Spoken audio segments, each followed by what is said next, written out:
जेके जेके तैयार में कायदे से यादो पंजा बई त फिजा में बुलंद करे ए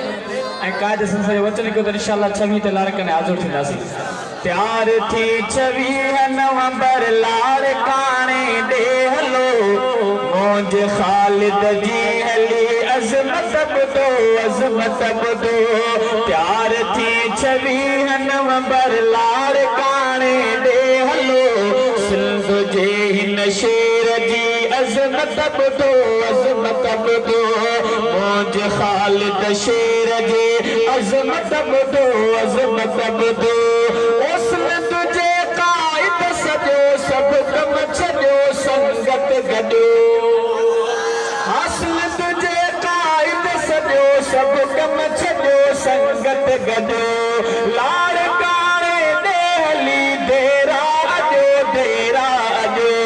लाड़ काने दे हली देरा अजो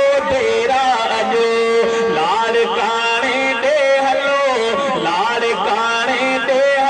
घर घर इहा दावत दियो मौज खालिद शेर जे अजमत बदो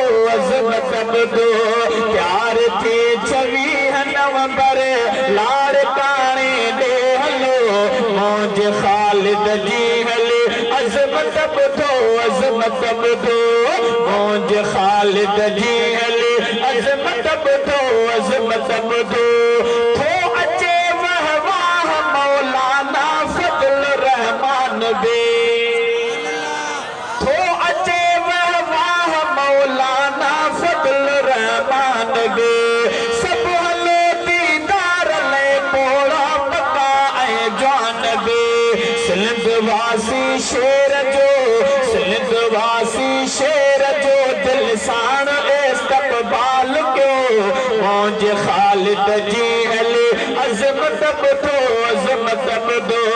मौज कायद जी हले अजमत बदो प्यार थी 26 नवंबर लाड़ काने दे हलो मौज खालिद जी हले अजमत बदो कातिलन के बेखबर वा खून जो ही रंगवा खल्क जे ई रोप जो बातिल के हणो डंगवा वात कातिल जो जे पट जीवन ए दोस्तो सिंध जे हिन शेर जे अजमत बदो मौज कायद शेर जे अजमत बदो प्यार थी नारे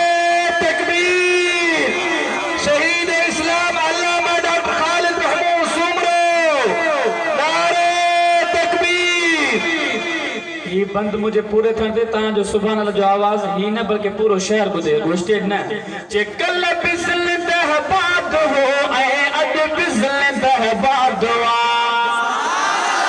कल बिज़ल दहबाद हो ऐं अॼु बिज़ल दहबाद कल बिज़ल दहबाद हो ऐं अॼु बिज़ल दहबाद मुल्क जे कुंड कुर्च में खालिद पयो गूंजे अदा मुल्क जे कुंड कुर्च में खालिद पयो गूंजे अदा ही बि उन जी याद में जलसो रखो आहे वयो मौज खालिद जी हले अजमत बदो मौज कायद जी हले अजमत बदो मौज कायद जी हले अजमत बदो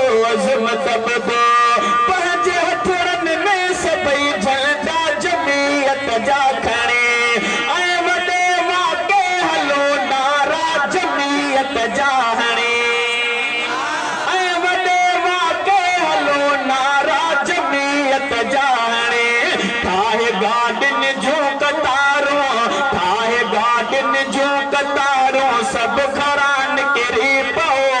मौज खालिद जी हले अजमत बदो प्यार थी 26 नवंबर लाड़ काने दे हलो मौज खालिद जी हले अजमत बदो मौज कायद जी हले अजमत बदो